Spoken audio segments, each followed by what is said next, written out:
are back again, dear audience, to continue our program of our conference for today. Thank you so much for joining us.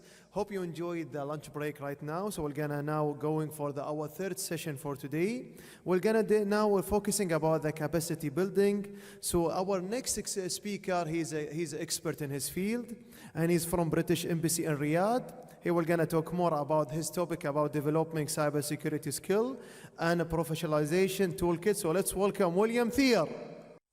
Hello.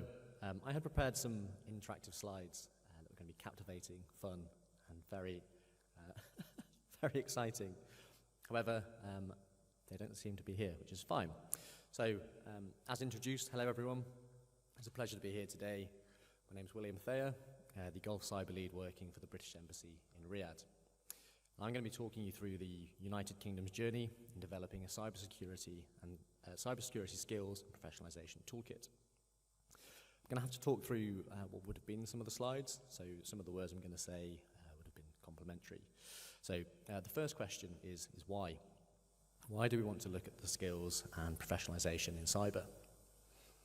The slide that would have been behind me would have explained the United Kingdom's national cyber strategy and the 5 pillars that make it up. These are the same pillars that Juliet would have mentioned earlier, but just to recap, so pillar 1 is strengthening the UK cyber ecosystem. Pillar 2 is building a resilient and prosperous digital United Kingdom. Pillar 3 is taking the lead in the technologies vital to cyber power. Pillar 4 is advancing UK global leadership and influence. And finally, Pillar 5 is detecting, disrupting, and deterring adversaries. The toolkit that I'm going to talk about is being created under and to support Pillar 1, which is strengthening the cyber ecosystem, split into 3 objectives. I had some great animations for them to flip across the screen and be very, very captivating as I talk. So objective 1 is strengthen the structures, partnerships and networks necessary to support a whole of society's approach to cyber. Objective 2, enhance and expand the nation's cyber skills at every level. And objective 3, foster the growth of a sustainable, innovative, and internationally competitive cyber sector. Now, we're working towards the UK's ambition of enhancing and expanding the nation's cyber skills at every level, including through a world-class and diverse cybersecurity profession that inspires and equips future talent. We've identified the following statistic-driven challenges. There is a net annual shortfall of 11,200 people in the UK cybersecurity workforce.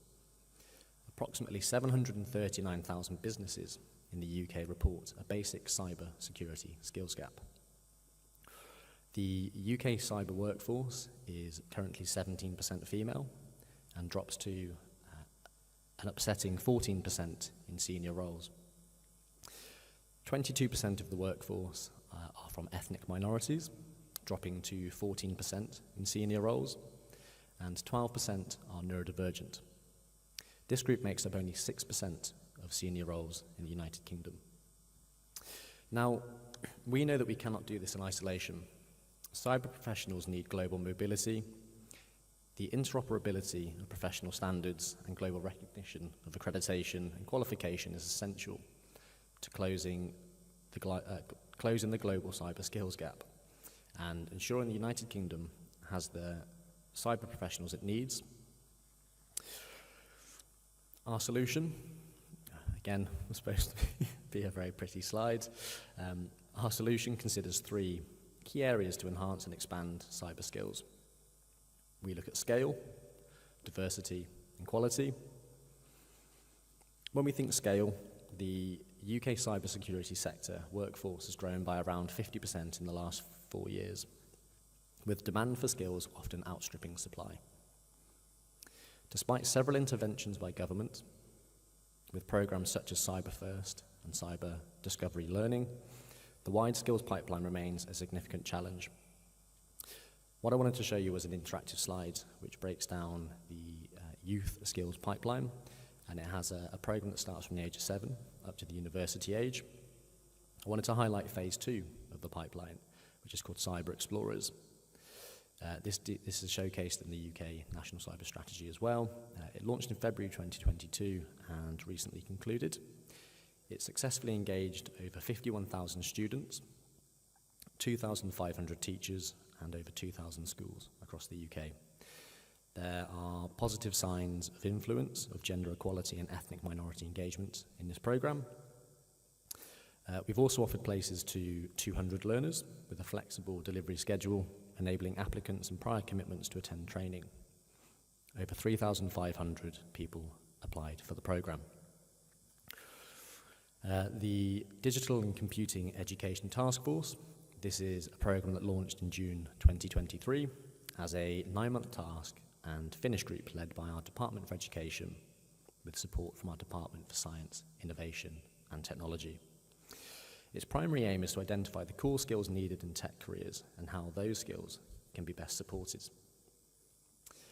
When we look at adults, so the 2023 Adult Skills Programme delivered by SANS operated a no barriers to entry approach to successfully train and upskill a diverse range of individuals in cybersecurity fundamentals. I'll try and get it posted on the website, but there is an interactive version of the slide which allows you to drill into the websites, into the programs, to the stats and the outcomes. But you can also get it by searching Cyber First on NCSE's website. The next solution the UK considers is diversity, a common theme today. So part of the strategy is prioritising a range of concrete actions to increase the diversity of the cyber workforce.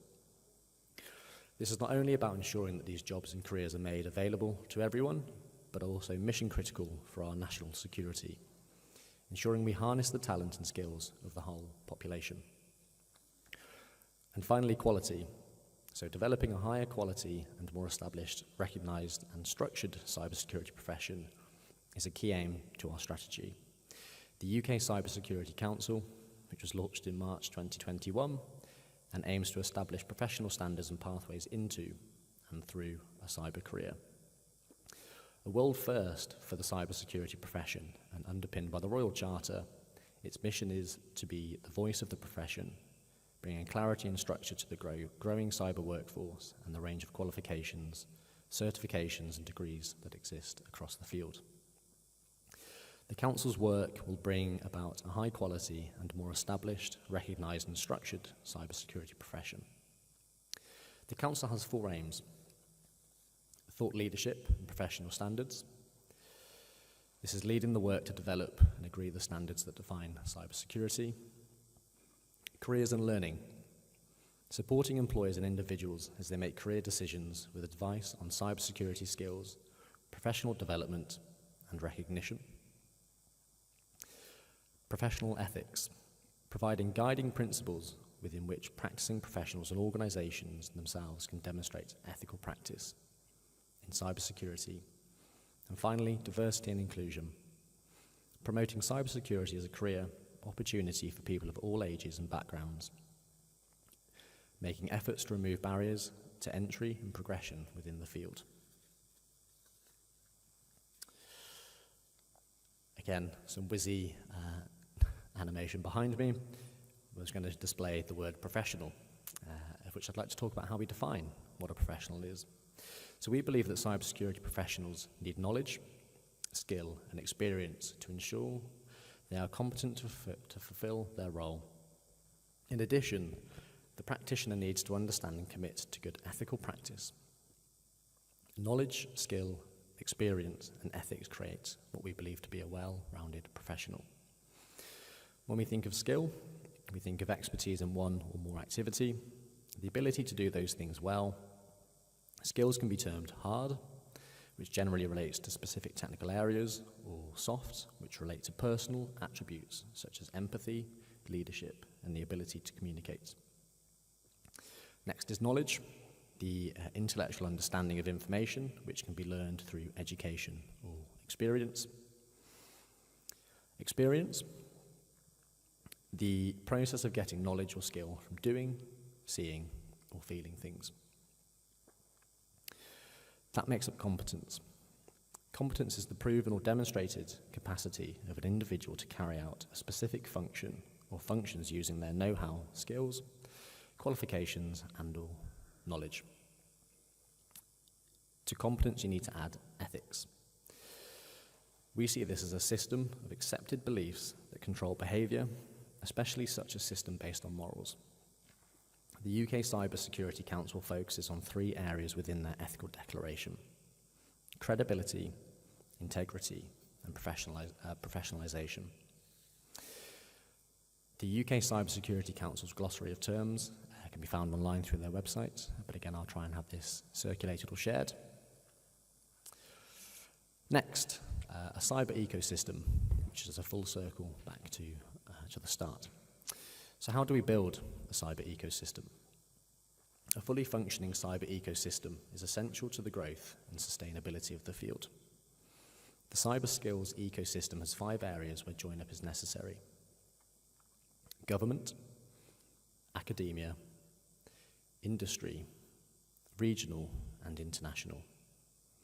If I start with government, so government joins up across education, technology, defence, as well as business and trade. Through open dialogue and information sharing, we can ensure that the skills programmes that are being developed support several parts of the economy and bolster our national security.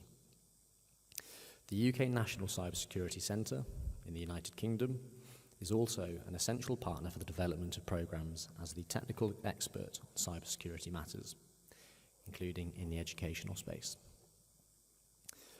Academia. Developed and quality-assured academic partnerships are a core focus of our ecosystem. This includes efforts to recognise good university institutions and degrees. Primarily, these are done through the NCSE's accreditation schemes, such as the Academic Centres of Excellence in Cybersecurity Education and the NCSE certified degree programmes. By engaging with the cybersecurity body of knowledge, or CyBOK as it's termed, I think there were some fans of CyBOK in the crowd, educational programmes can define what knowledge is needed in specific areas and consider how the knowledge absorbed by students can be applied in practical scenarios. Industry. So industry both supports and benefits from the cyber skills ecosystem. Industry needs to send clear demand signals to both the professional bodies that certify good practice, as well as the higher and further education institutions that teach and develop knowledge and skill. This includes over 200 industry partners across the Cyber First portfolio of interventions, as well as the National Cyber Advisory Board and the Cyber Growth Partnership. These were populated by industry members across the United Kingdom. Next is regional. National policy must be able to speak to regional needs and requirements.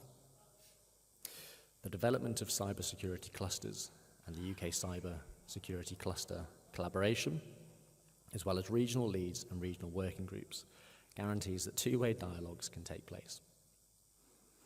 Policymakers at the national level understand the diversity of different regions and their requirements. At the same time, it allows innovative and collaborative ideas at the regional level to speak back to national policy. And finally, international. The cybersecurity profession is nascent in nature.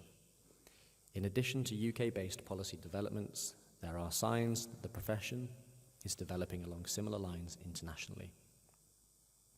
As cybersecurity profession policy develops globally, it is important to recognise that interoperability of standards and mutual recognition of such standards will improve the movement of practitioners. By starting dialogues with other countries early, we can preempt divergence and look for commonalities within developing frameworks and methodology. I had some case studies that I wanted to show, but I'll have those posted either through the CERC website or online. Just a bit of interaction to show some programs and some initiatives and how they've proven to be valuable, but also taught us some really valuable lessons as well. With that, that's the end of my talk. My contact details will also be shared, but would have been shared behind me. But thank you very much for listening, and I hope that wasn't too speechy. I did plan a grand charade of activity and interaction with you, so my apologies. Thank you.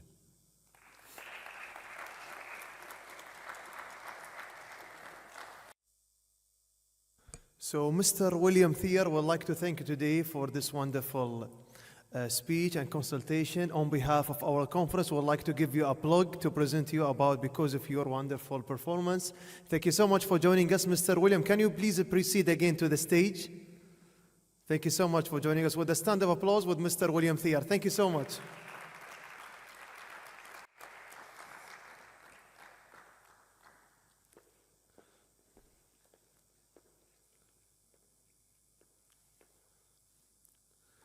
Thank you so much for joining us today and to share this wonderful information to all the audience today in the 5th Cybersecurity Education and Research Conference. And now we're going to continue, dear audience, about our third session. We're now from the state of Kuwait right now, dear audience. We're going to talk about her profession. She's Sci-Fi Kuwait. She will going to talk about the importance of human factors in cybersecurity training. Please welcome Dr. Faye Mustafa bin Salama. Bismillah ar-Rahman ar-Rahim. Hello everyone, and thank you for having me. When I started my PhD project, I was not sure what I could provide to the field of cybersecurity, but I was confident that I have to work on something I am passionate about.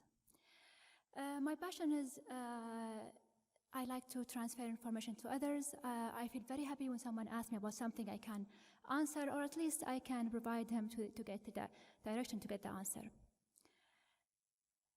Also, at that time, I was certified training by Civil Service Commission, so I said to myself, why do I not do something regarding training in cybersecurity? Then many questions raises in my mind. I asked myself, why do people repeat the same mistakes, although there are many cybersecurity training approaches available? Why do people repeat the same mistakes, although there is many training such as workshops online, the events that happen regularly? What's the problem with these training approaches? Why they are not compelling enough? Then when I start searching about the topic, I found that the weakest link in cybersecurity domain is the human factors. And I found from the statistics that cyber criminals and hackers utilize humans to get credential, to get unauthorized access, and to infect systems with malware, and also to get credentials. So I made sure that training and education people is crucial in cybersecurity. Also, there is many questions raised about why humans are the weakest links, and in what sense. So hopefully I found an answer to my question based on analyzing more than 100 research, investigating 641 employees working in Kuwait, such as military, healthcare, business, and other sectors in Kuwait. And also interviewing 25 people and with those who set policies in place, and those who experience cybersecurity training before, and those who formulate cybersecurity training in the organizations. In general, I found that people have different perceptions towards cybersecurity, different interests and preferences to cybersecurity training, and also they have different levels of knowledge.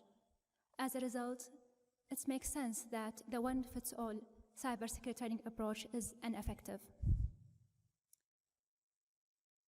What I found, to be more specific, I found that those human factors contributing and determining the level of knowledge people have in cybersecurity, those are the following: age, job role, the experience they got at work, gender, education, and the time they spent on social media. To be more specific,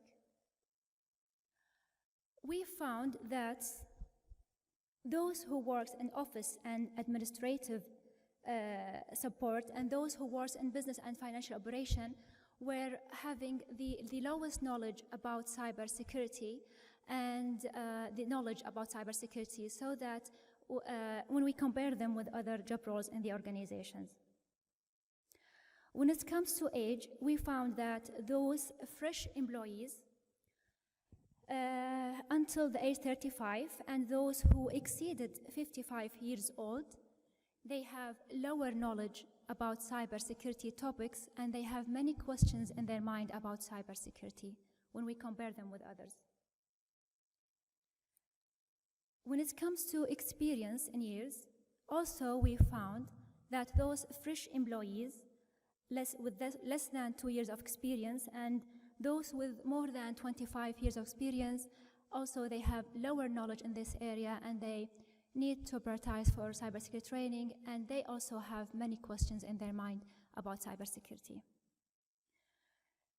The education, we found the more the education, the more knowledge, and the opposite is true. Unfortunately, we found that females have less knowledge about cybersecurity than males, which is also correspond with much research in this area. Surprisingly, we found that those who spend less than 30 minutes a day on social media and those who exceed 3 hours a day on social media have lower knowledge and about the other average users.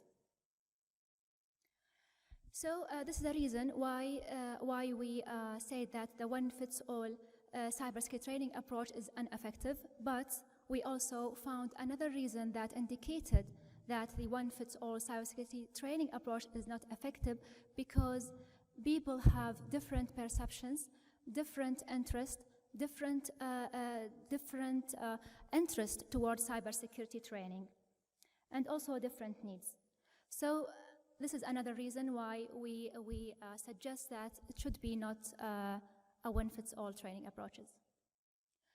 To be more specific, we found that training preferences of employees mainly depends on people's role in the company.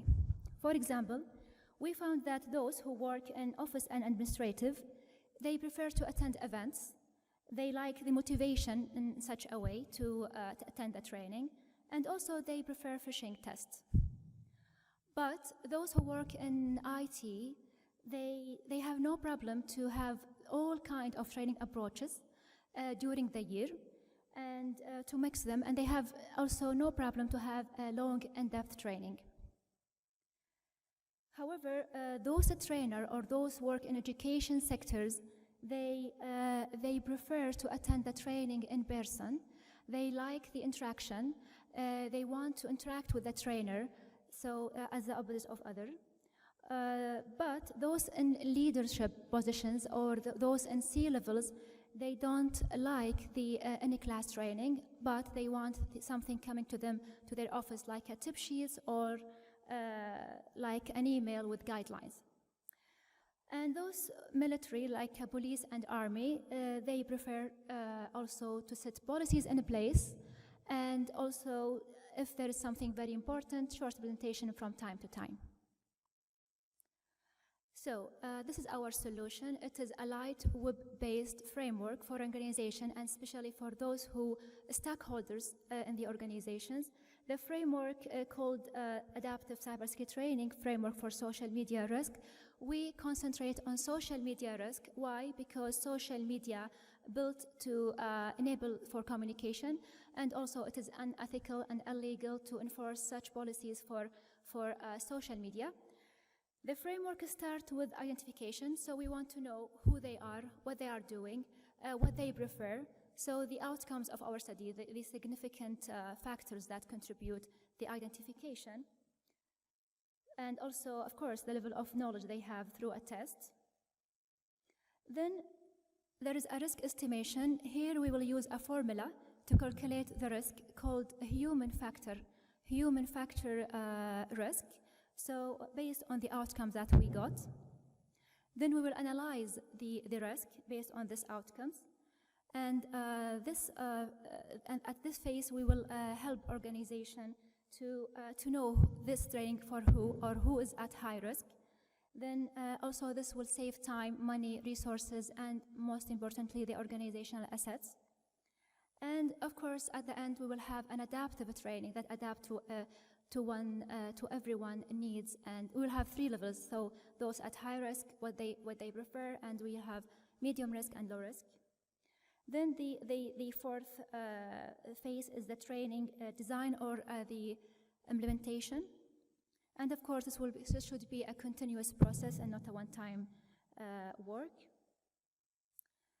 So this is our product. So this is what will appear for the stakeholders.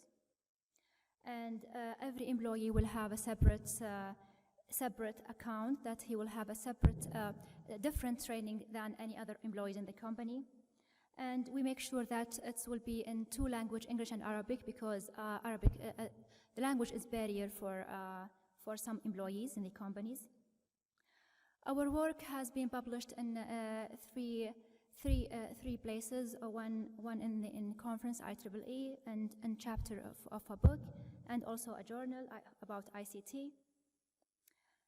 So, in conclusion, I would like to say that standing on technology system to combat cyber attacks and organization while ignoring the role of employees' weakness is considered a significant problem in the cybersecurity domain. Organizations should understand that cybersecurity is more than information technology systems. It is also address how humans utilize information systems and risky activities that lead to vulnerabilities. The fact is that more research in this area is needed, and thank you very much for your interest and your attention. Thank you. Special thanks to Dr. Faye bin Salama for her wonderful speech, and also about her already, we call it lecture. Now is the time to send the award ceremony. It's time to present the plug to our speaker, Dr. Faye Salama from the organizer. Thank you so much for presenting to us today. And this plug is already represented to you about your amazing work today and your wonderful also experience with us. Thank you so much for joining us for the 5th Cybersecurity Education and Research Conference. Thank you so much. You know, in this lovely moments, their audience, some people like to take photos. You know, we can say all the time, photos is like that, a moment of your lifetime. That's why our speaker, she's just asking one to take this photo to memorize herself. She was already one of the speakers of the 5th Cybersecurity Research and Education. Thank you so much for joining us. Before we're gonna start, let's talk also a group picture. She wants to take it with the plug. So for 1 minute, we'd like to give her a stand of applause. Just to welcome her. Thank you so much for joining us today. Dear audience, we're gonna continue our conference for today about our next lecture, about our next speaker. So we'd like to welcome from UK, from the CERC Limited UK, to present the Operation Technology, Cyber Workforce Development, Building a Cyber Capable Operation Technology Workforce. So please welcome today Mr. Tim Harward. Right, good afternoon everybody. My name's Tim Harwood, and I'm not going to stand behind the lectern. I prefer to wander. It really is important, I think, that we break out from behind the shield and actually sort of try and engage with people. Building on the previous 2 presentations, my focus today is going to be, how do we take the research, how do we take all of the government legislations, how do you take all of that really good stuff that's coming out and say, how do we develop the people? Is that the part of the equation that quite often gets negated by technology? There you go. I'm going to cover 3 quick things. What's the problem? What do we see the problem as being? There are different approaches. Many different approaches. And then lastly, of course, what do we see as a way forward? And I think sometimes that's where people fall over. First point, OT is not IT with a hard hat on. And therefore, what works in IT quite often doesn't work, or doesn't work the same way in OT, operational technology. Because within industrial control, something that would work quite happily in the IT space, using Nessus to use vulnerability management, quite often in an OT environment would actually knock that system over or part of it. So it's really important that we don't get the IT security people coming in. Please, if you're an IT security person, I'm not knocking IT security. but it really is important that they understand what it is they're doing in terms of risk to the business. Because the focus of IT security is and should be secure the business. The focus of OT security is very much securing the reason why they are a business. This is the stuff that makes the corporation the money. This is the stuff that also leads to huge fines and huge costs if it goes badly wrong. I was in BP, and I was working in BP at the time of the Macondo/Deepwater Horizon incident. The final cost of BP alone, bearing in mind there were 5 major organizations involved, the final cost of BP was $65 billion. That's more than a lot of companies are worth. It really is a sport that everybody has to get involved with. Management, the C-suite, supply chain, the OT engineers. Go back 10 years and a lot of people were sitting there saying, OT security, IT security do that, don't they? And there was an assumption that the IT people were doing it. The IT people were saying, oh, but that's engineering, we don't do engineering. And of course, in the middle ground, nobody was doing it. This is a team sport. Now, the big factor, of course, is to understand the language between the two. And I was talking to a few people beforehand. The example I use quite often, in IT space, they use the term TTL to mean, anybody? Time to live, the number of hops, etc. In OT, they would use TTL to mean transistor logic. In physical security, they use it to mean threats to life. But all 3 groups only ever use the term TTL. And I was in a workshop with a large water company in the UK, and I mentioned the term TTL, and all 3 groups nodded because they knew exactly what I was talking about. And all 3 groups were thinking about it in a completely different way. And this is incredibly important because we need to make sure that everybody properly understands what we are saying and the context in which we are using. And this makes it even more so when in OT, the primary focus has always got to be safety. Forgive me if I'm incorrect, I believe in Arabic safety and security is a very similar word. Is that correct? Similar? There are a lot of the European languages, for example, French. Safety and security is the same word. So then we have to make sure that people understand the context in which we're using this language. If you are an IT organization that is using the ITIL framework for service delivery, what they might consider an incident, the OT side of the house might not see the same way. And if you can't agree on the word incident, how are you ever going to effectively respond to one? So language is a key part of this. It's a team sport. Make sure people play together nicely. People do get upset. Sorry, normally I have a clicker that I can just click the slides, but today it's different. What is it we're talking about? So, somebody else mentioned before this morning when they were talking about a control system. IEC 62443, the global standard for securing automation systems. And that defines an industrial control system, or an IACS, an industrial automation control system, as a collection of 4 different things: personnel, hardware, software, and policies involved in the operation of the industrial process. And I'm not going to sit there and read it because you can read it. 4 things: personnel, hardware, software, and policies. Which is the most important? Anybody? Sorry? Okay, personnel. Sorry? All of them, okay, yep.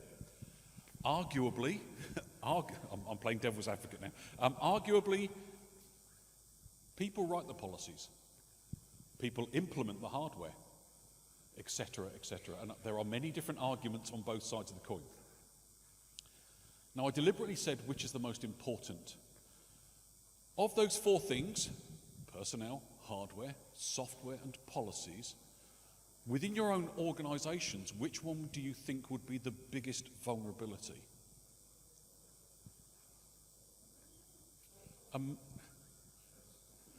Personnel. And we often hear people say, people are the weakest link. My view is, if we train them correctly, they can be one of the strongest links. You know, the human firewalls, etc. It doesn't mean, though, that they aren't still going to be considered the primary vector for the attack. So no matter how much you train your people, they get stressed, they get tired, they get bored, they get upset with the way that the business is being run or the fact that they got overlooked for promotion or a pay rise. So there are still human factors involved in that, and it doesn't mean that this whole concept of behavioural risk should be ignored. Now, from a workforce development thing, what does it mean? Well, people need to understand their part in the organisation. A thing that I always talk to people about is this concept of a cyber culture. Okay?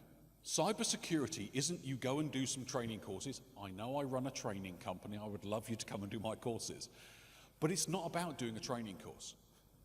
It really is about a cultural change within the OT space. This is going to take a minimum of 5 years, if not longer.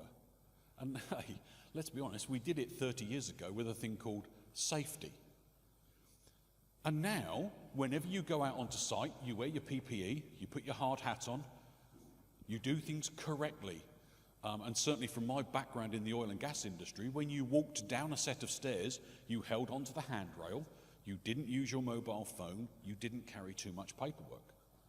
And that stays with me now. That's the level of thinking that you want to get to. The problem is, a lot of the existing certifications are targeted at compliance. Things like, oh dear, I'm going to upset people now. The CISSP. The CISSP, the Certified Information System Security Professional, was designed by security architects and covers risk management.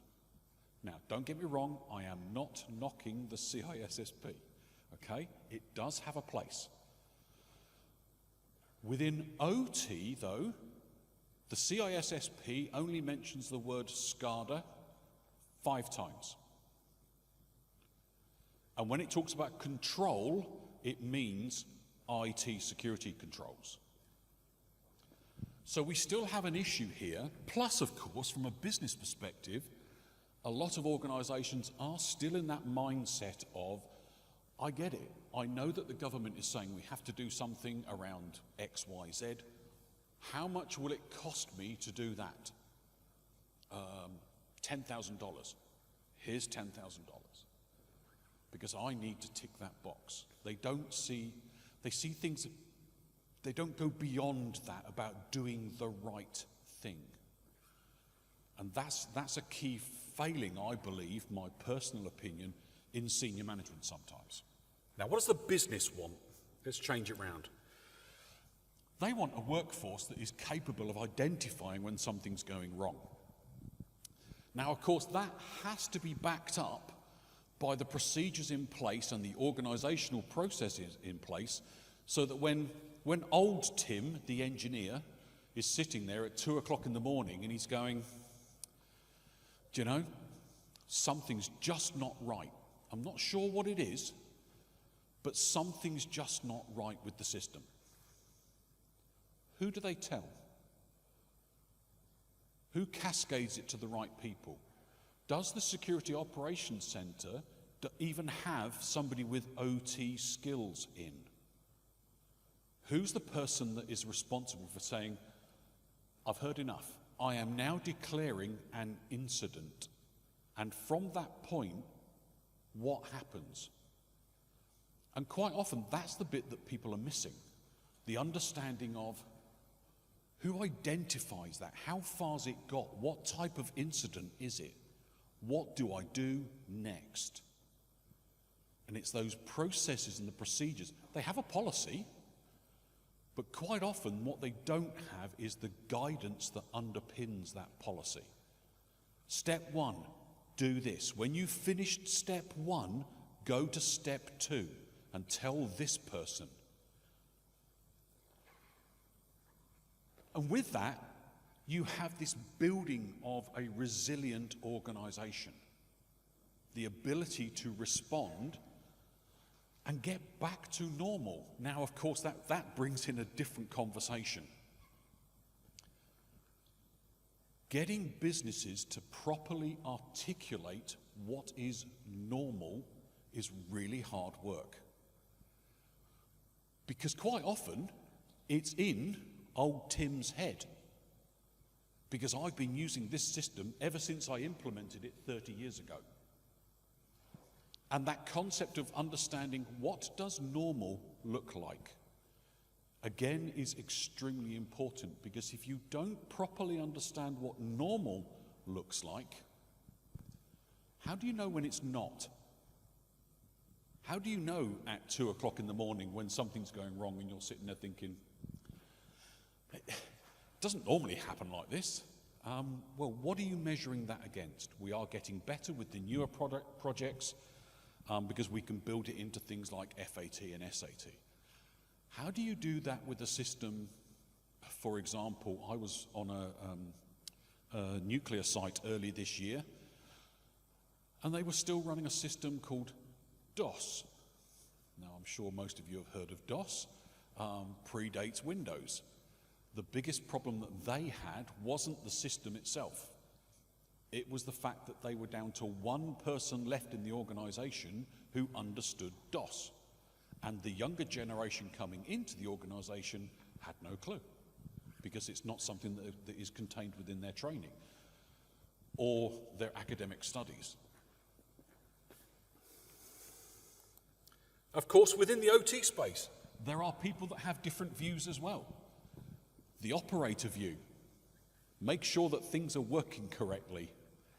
The maintenance view, do I think something's breaking? Am I doing acoustic monitoring in predictive maintenance to make sure that things are working correctly and not beginning to break down? Or preventative maintenance. They have different views, therefore they have different needs on your time and your requirements. The management want to make sure that everything's working according to plan. I am making sufficient product using the right amount of raw ingredients, and we can keep the business going. Again, critically important, but different roles within the organization have different needs on your systems. A lot of this is covered by previous speeches, so I'm not going to sort of go deeply into this. Obviously, IT and OT view things differently, especially around high criticality and high availability systems. A couple of you are taking pictures. I'll wait 2 seconds. I'm not going to go into this too much because other people have covered it today. There is, however, a key thing that we do need to understand. We have controls in IT. For example, under 27001 and 2, so 27001 turns around and says your IT systems must have an information security management system. 27002 are the controls that are contained within that system, etc. 11.2.9, clear desk, clear screen. Whenever you walk up from your, or walk away from your system, says me, walking away from my system, lock the screen. But in 62443, it's really important that you don't lock the screen, especially if the system that you are working with is vital to the safety response and shutdown to the system. So we have to work out which one's correct for the business. The biggest thing that I tell my students whenever I teach anybody is to learn the phrase, it depends. And quite often, what seems like a good idea in IT doesn't work or cannot be allowed to work the same way in OT, because there are different considerations. I mentioned culture before. Culture is an incredibly important thing. Making sure that people feel that they're engaged with it, that they can do the right thing, they have a part to play. Not only that, that they can do that without fear of reprisal and being told off for reporting somebody. Again, we do it in safety. We should be doing the same thing in cyber. So building that cyber culture, and if any of you are in management positions, I would wonder, do you encourage that culture? A key question for senior managers. They need to be feeling that they are part of the process and they are helping to shape the way that the business is run and the policies are written. All of this leads to roles need upskilling. People often say to me, but Tim, we need all these different thousands and hundreds of thousands of security professionals. I'm not sure that we do. There you go. There's a point of contention, isn't it? The problem is we tend to focus all of these training programs on creating cyber professionals. When the reality is, in my personal opinion, I'll caveat that, if we trained the other 99% of the workforce to do things better, we wouldn't need as many cyber professionals because they would be doing their job better. So I don't necessarily need as many cyber professionals, but I do need the business to be professionally secure. And that's a big swing. People often say to me, when I say to them, what have you done today? And they say, I've done some awareness training. My answer is, no, you haven't. Awareness and training are two different things. One is addressing behavioral risk, awareness. One is teaching you new skills, training. Okay, so making sure that people receive the right level of skill is also very important for the role that they have. And this is, as it says there, where workforce development comes in. There are many different frameworks. NICE, the National Initiative for Cybersecurity Education in the US. The Cybersecurity Agency from Singapore put an OT framework together, and ISU, the Idaho State University, is now producing quite a good framework utilizing a tool called CyberChamp. The way that it all works around is we have these things called categories. Now, ironically, none of them talk about OT security, although CSA does refer to it. We have a thing called speciality area, and so this follows the NICE framework. So the category, oversee and governance, the speciality area is cybersecurity management, and the work role, no role, not job title. There are many different job titles that can be assigned to this role. The role is Information System Security Manager. And then it breaks it down. This role is going to have a set of tasks that I would expect that role to do. To be able to do those tasks, I would need that person to have a set of knowledge and some skills to be able to bring that knowledge into place to do the tasks that I want them to do. NICE is actually quite a good framework. The problem is, it doesn't address any OT roles. We are just beginning to roll out one trial role. Some people's view was, well, let's take out the word information from things like information technology, and it becomes sort of neutral then, doesn't it? And of course the answer is no, because it doesn't work that way. Plus, of course, what it doesn't do is address other things. It doesn't address things like the OT skills. It doesn't address some of the non-NICE stuff. So when you look at the Information System Security Manager, all of those KSTs, knowledge, skills and training tasks, refer to information security. They talk about things like reboot the system in one of the things, in one of the tasks. The problem is, when you translate that into an OT space, rebooting the system could take days. You know, to shut down a standard pressurized water reactor in the nuclear industry can take up to 6 days. And then you have to let the whole thing cool down, and then it takes several days to start back up. So rebooting the system could take up to 3 weeks. at probably a cost of several $1 million a day downtime. So quite often the business turns around and says, no, I know why you want to, but no. Plus these tasks don't include specific stuff to OT. Things like the cyber risks to functional safety, control of work, documenting the system under control. So with that in mind, I've put together a draft role, which includes all of these, which we are beginning to consider. It includes things like OT architecture skills, management, endpoint security, lots of different things. With a view to then being able to say, aligning with other roles, analyst, so their focus is on the CTI, the cyber threat intelligence space. How do we take that in and treat it accordingly? How do we get it to the people that need to make the informed decisions? So that cascade approach from things like the SOC. The actual operator themselves, what does the security operator running those mechanisms for the securing of the OT systems need to know? An instructor. I think an instructor is incredibly important in this space. They are going to run the awareness, they're going to run the training and make sure that it's done the correct way within the businesses. And engineer. And each of these is going to get segregated into entry level, intermediate, and advanced.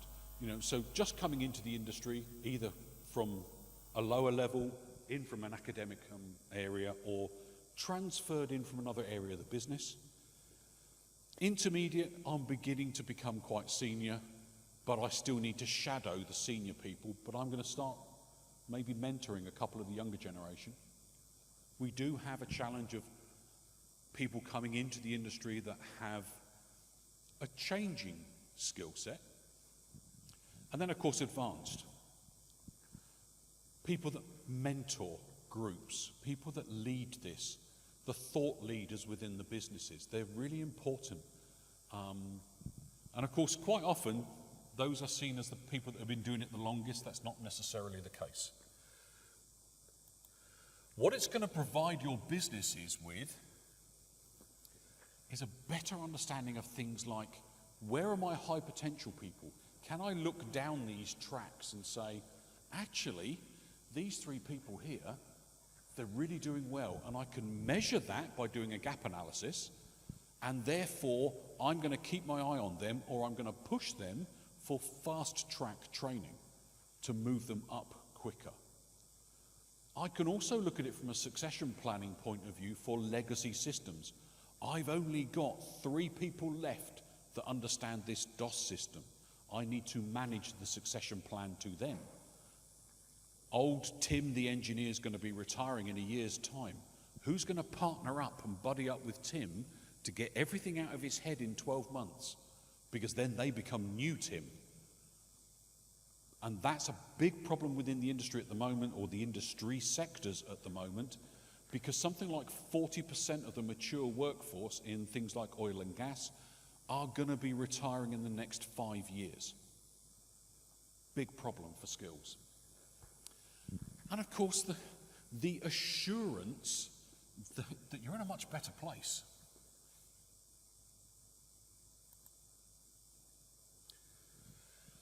So a question for you all, really. How does that resonate with you? You've seen lots of presentations today around what's a control system, and we heard from Will at the British Embassy in Saudi talking about the different 5 pillars and what it means within workforce. We heard Dr. Fay talking about the human factor. Is it an issue in your own organizations? Do you think it's a big problem? Do you think you're addressing it well? Do you think you're addressing it at all? Or is it something or is it really more a case of, it's not my job, it's somebody else's job? You know, the best thing that I teach people is to produce things like a RACI chart, to understand who's responsible, who's accountable. And the way I sort of divide those is the responsible person gets it done, the accountable person ends up in court if they don't, Who's consulted about producing the thing, and then who's informed of the output? You could also add in S for supportive, and that's really useful to understand who in the senior management space supports all of this initiative. From those roles, those 5 roles there, the analyst, instructor, engineer, operator, and manager, what would you add? What do you think's missing? I'm here all day for the rest of the day and all day tomorrow. I'd like to know your thoughts, please. And this is the crux of the whole matter as well. How many OT cyber professionals do you actually need? Versus what level of OT security skill does everybody else need? Big discussion points in most industry sectors at the moment. With that, thank you very much indeed. Apologies for that, I've had to keep running backwards and forwards to change the slides. As I say, I am here all day tomorrow. I feel like a comedian. I'm here all day. By all means, contact me.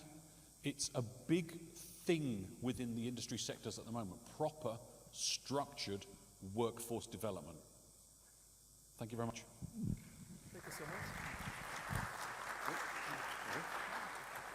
Special thanks to Mr. Tim Harwood for his wonderful lecture.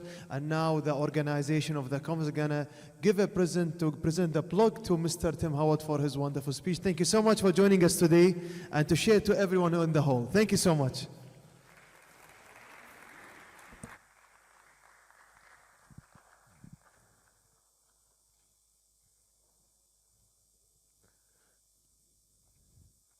Thank you for joining us today in the hall, Mr. Tim. Now we're gonna go for our final session for today, the final lecture. We're gonna going now for our final session for today. So please welcome from the Sultanate of Oman, Oman Chamber and Commerce and Industry Oman to present the online safe gaming and spreading awareness. So let's welcome Engineer Sheikh Al-Mashayikhi. Please proceed.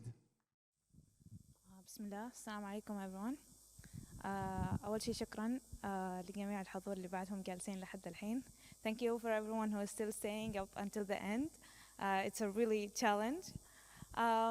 So today, inshallah, I'll be talking about online safe gaming and spreading awareness. But before I kick off with my presentation, I'm really curious about the number of gamers in this room. So if you are a gamer or play online games or a parent of a gamer, can you raise your hand? Oh, that's amazing. There's a good number. I am a gamer as well, so I'm raising my hand too.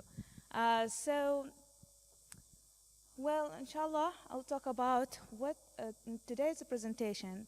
I'll split it into 2 parts. So I will talk about first online gaming in general and why online gaming industry or gaming industry are being a target for cyber attacks and cyber criminals, and then what examples about what type of cyber risks there are for the gaming community, and sharing some general tips how to be safe and play safe online.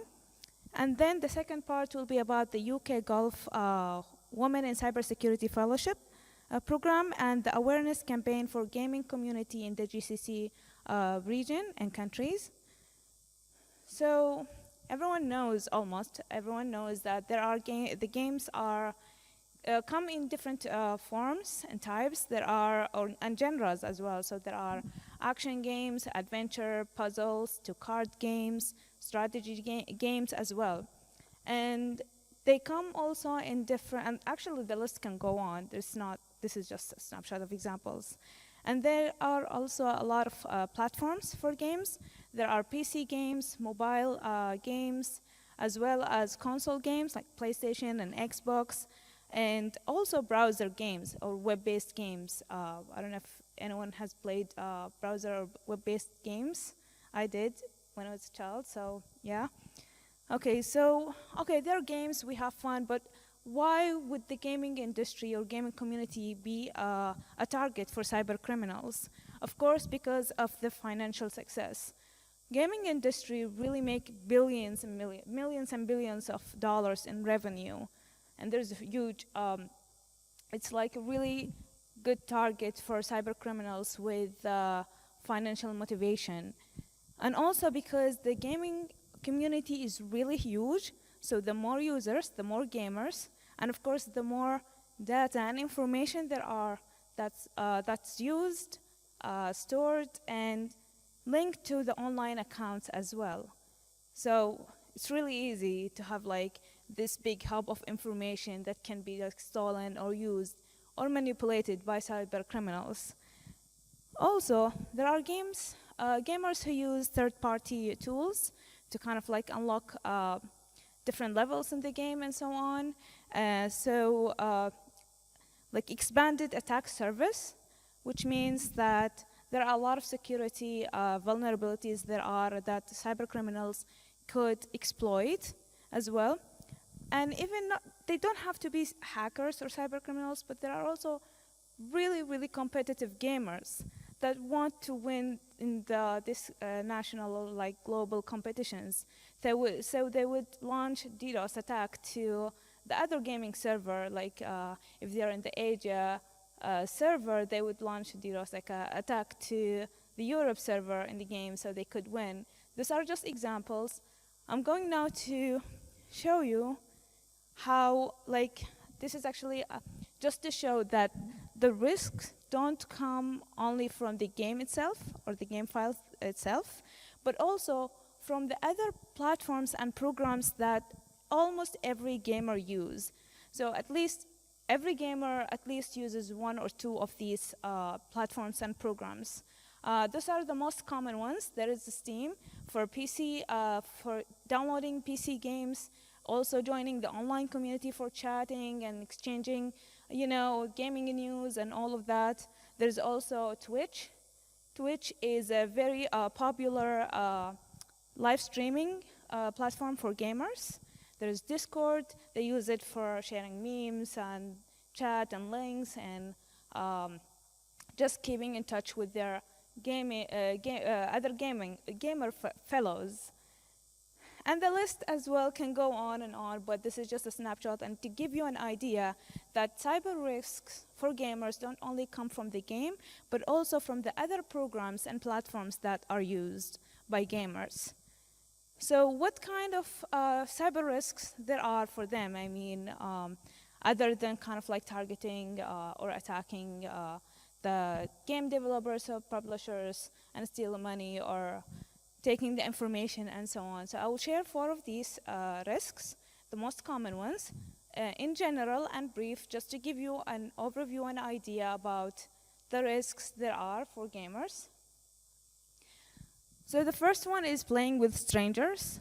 Of course, online predators and online criminals are always ready and always on the move. So they only wait for any chance or vulnerability there is to kind of launch their attack or manipulate the information they take and so on. And cyber predators for gamers, they actually they exploit the fact or the feature that there is anonymity, so no one can know who is behind the screen. And so they can pretend they're someone else, just like in the social media as well. They can try to build, to gain trust and build bond with the gamers, especially children and young gamers. And after gaining the trust and building the bond, being sharing the online experience and being allies in the game, they could actually go to the next step, which is luring the children or the young gamers to do what they want, either trying to meet them online, in person, or try to ask them to send pictures or send videos or actually do some other challenges while taking photos and pictures. There's so many scenarios that can happen. Again, this is just general ideas about the scenarios that could happen. This actually also could lead, because in games they have this voice chat and they can also text chat together with other gamers being in the game together. And with that, they could have a lot of conversations, and there is a risk of actually oversharing personal information.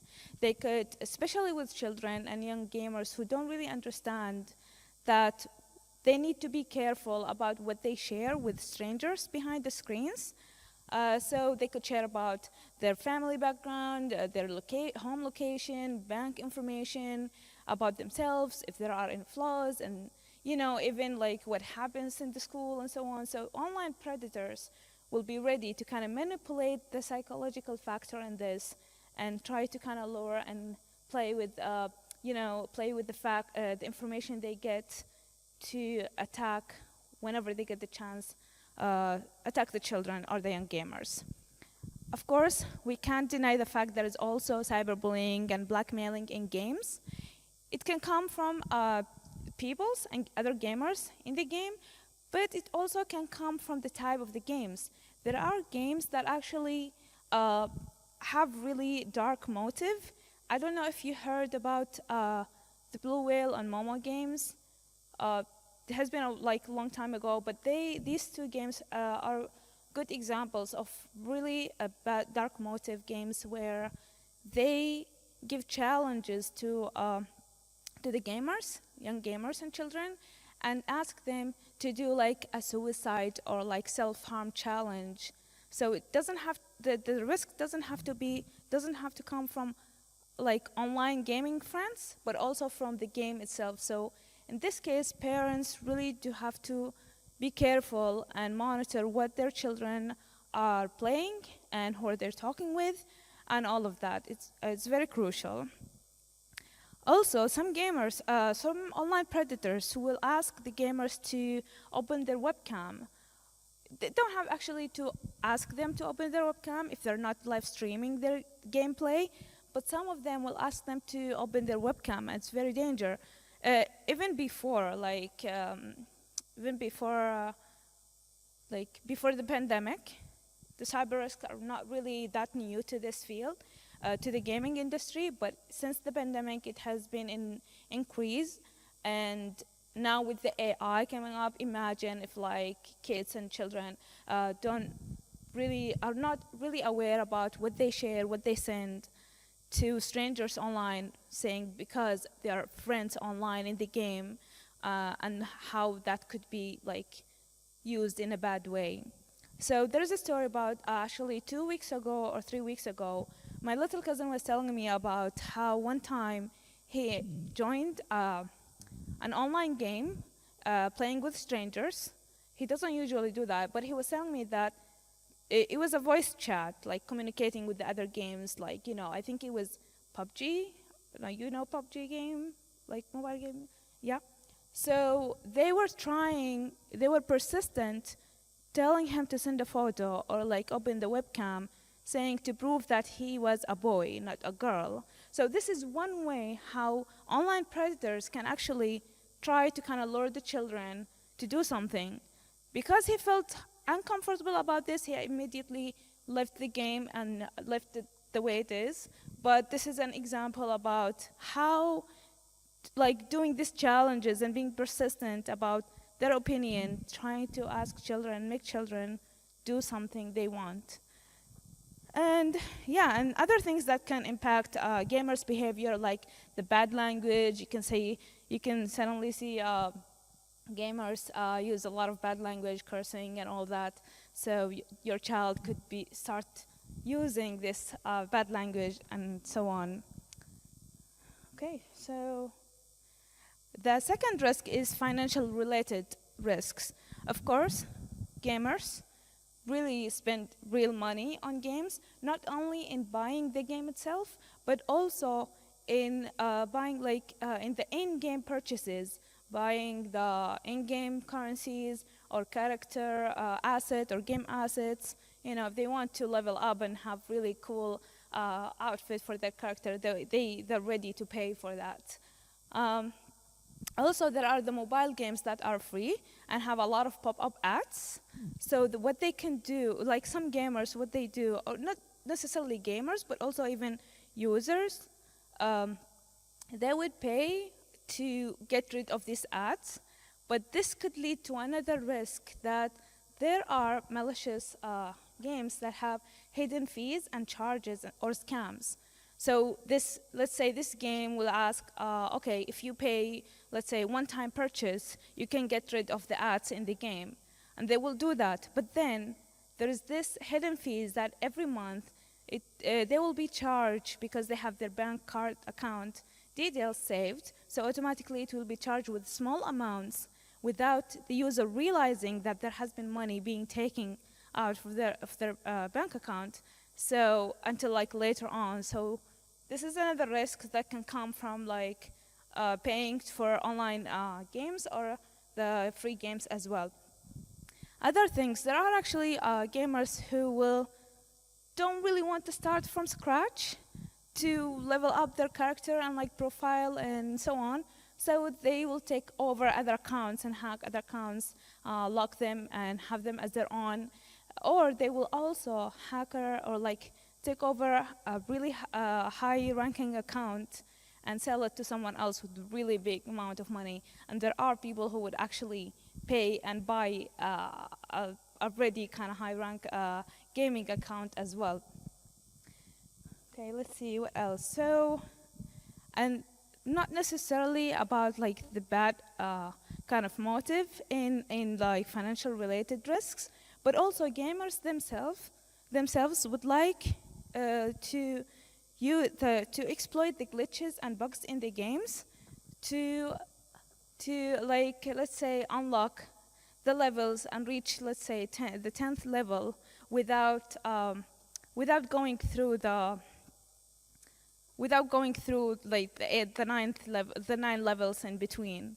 And other thing, exploiting these glitches, let's say we have a game and you have an inventory, and this inventory can have only a max of 50 assets.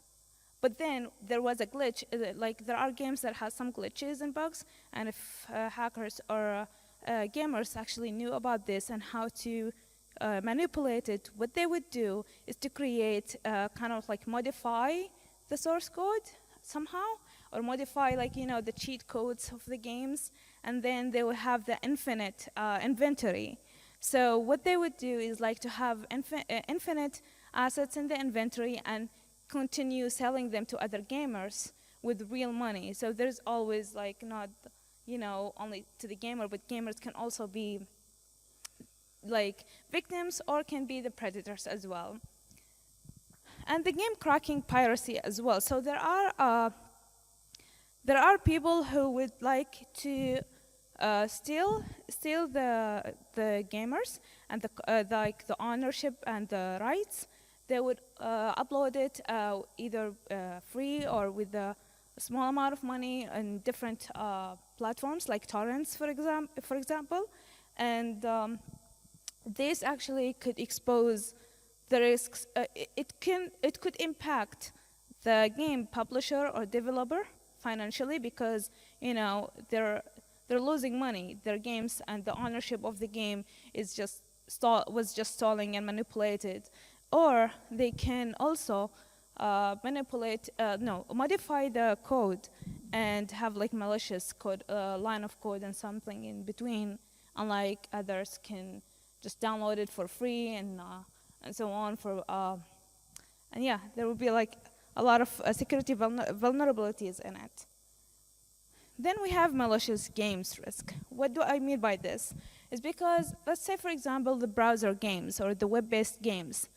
It's on the browser and it's on a website. So there are a lot of pop-up ads there which means potential of having a spyware, adware, and other malwares installed into the computer without the gamer or user being realizing that.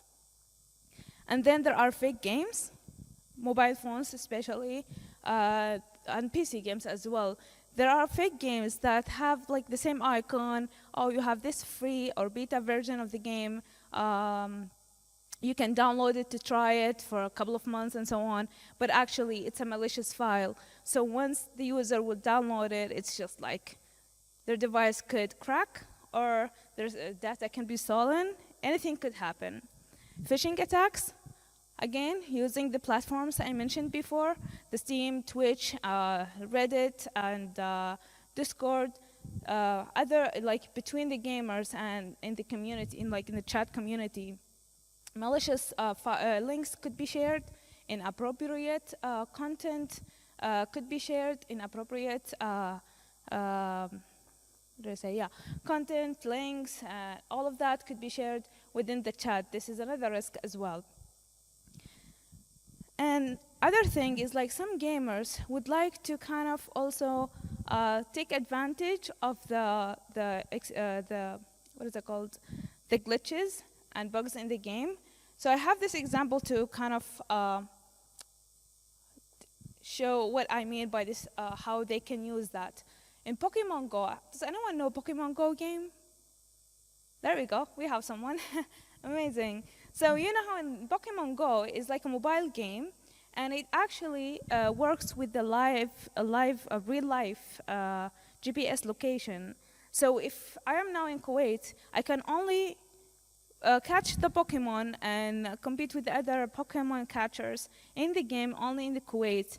There are some other rare Pokemons that are maybe in Oman or in UK that are different. So gamers, what they will do is they will do the GPS hack and try to manipulate that, use third-party tools and so on, so they can physically be somewhere, but in the game be somewhere else.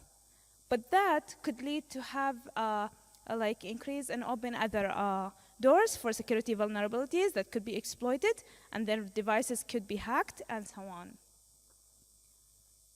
Then we have the inappropriate age and content rating risk. This is especially for parents. They really need to be careful about checking the games that their children play. Every game has a rating. They could check the rating. They could check the review for the game. There is age rating. There is content rating. Because especially with children, if they're exposed to the inappropriate, let's say, content, like something very violent in such a young age, it could really impact their behavior, like their personality or their thinking. It could be other, there are other, let's say, what is it called in English? Yeah, there are other risks as well, not only in violence, but let's say disturbing content as well. So it's very important to monitor what the child play and what kind of games there are, and take a review. Even for young gamers and adults, it's not only that. It's always good to check the age and content rating. This is a snapshot of different age rating and content rating between countries. Oh, it's not very clear, but there's in South Korea, Japan, in the United States, Germany. There are some different ones, but all have the same concept. And this is not just a talk. There are actually a lot of real life stories about victims of games. Either their account has been hacked, or their money was stolen, or they were actually, they committed a suicide or had self-harm because of a game. And let's say like Eskimo malware that attacked about 45 million users in Twitch. So you can look up more about these real stories to get an idea about real life stories that happens. So I'm not going to go through all of these tips, general tips about how to play and be safe online, but generally, because awareness is really not about telling the users or gamers what to do and what not to do. It's more about making them really be aware and recognize the risks, and then how to deal with it, how to prevent it, how to avoid it, and so on. But for gamers, I'd say make sure to download the games from trusted sources. Parental control is very important. Contact the platform if your gaming account has been compromised, if you're a gamer. The second part, I'll quickly share about the UK Gulf Women in Cybersecurity Fellowship Program. As mentioned by Mrs. Juliet in the morning, it's a program that's funded by the UK Foreign Commonwealth and Development Office for women in cybersecurity in the GCC region. And into this program, we have different groups working in different ideas related to cybersecurity, not only in awareness, but other things. But I will talk about the awareness group work. So first, I will talk about the EY platform. Please make a note about this platform, because from the first cohort and the first group in the awareness program, awareness group, they started this platform to put different and credible advices from experts in cybersecurity for different target audiences from all ages, kids, children, adults, elderly as well, and with different topics, either online gaming, cyberbullying, phishing, and ransomware. So in Arabic content, because there are not a lot of Arabic awareness content in Arabic language, so this resource can put them all together in one place. So our group last year, what we did is we focused on the gaming community in the GCC region. So what we did, we created 2 surveys focusing on the first one. We distributed the survey around, across the GCC region, and the survey talks about internet and password uses. We wanted to understand the behavior and the practices users or gamers have when using the internet. And then the second part is about gaming. What are their gaming practices? And are they confident about using the internet safely, and so on? Some of the key findings, really quickly. So we found out that one of the key findings is that a lot of the parents are really worried about their kids and children spending a lot of, many hours playing games. But also they shared that they are not very much aware about the risks there are for the gaming, or what things they could do. Also, there is some of them, the parents who responded to the survey, 66% of have children that play online games, and 50% of them play games with strangers, and 42% play games online. So after having the key findings, we started our awareness campaign. And to start that, what we did, we aligned the key findings we had along with the right message and the right content, leverage from the content in EY platform, also the collaboration with the GateSafe Online, and Gaming for Good. So we had that aligned together to send the right message for the right message according to the key findings we had, distributing them through WhatsApp or emails, or even talking to them in person, and so on. And then we have the Gaming for Good campaign launched for schools. So we had this letter launched. We sent it to school principals about the fellowship program and about the EY platform, also about the gaming, focusing on the gaming awareness campaign. Along with the brochure, we shared about is advices for parents to understand their children's habits in playing online games. Last but not least, we have the Fatuma and Sagur animation project.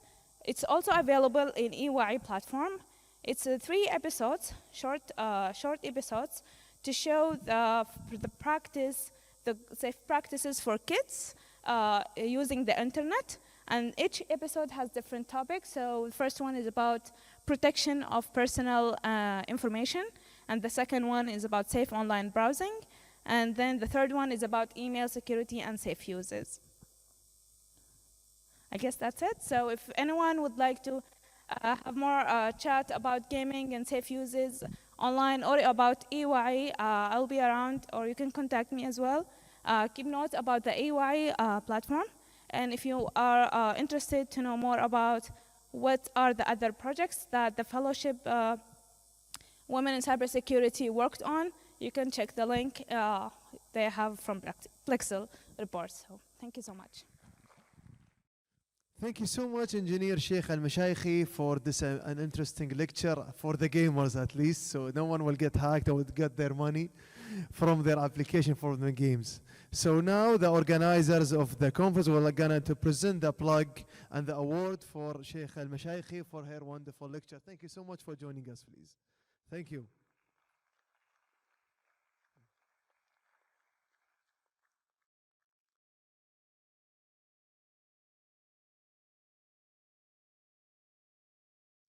Thank you everyone for joining us today. Thank you. Now is the time for the end. Now we reach the end of our conference for the first day for today.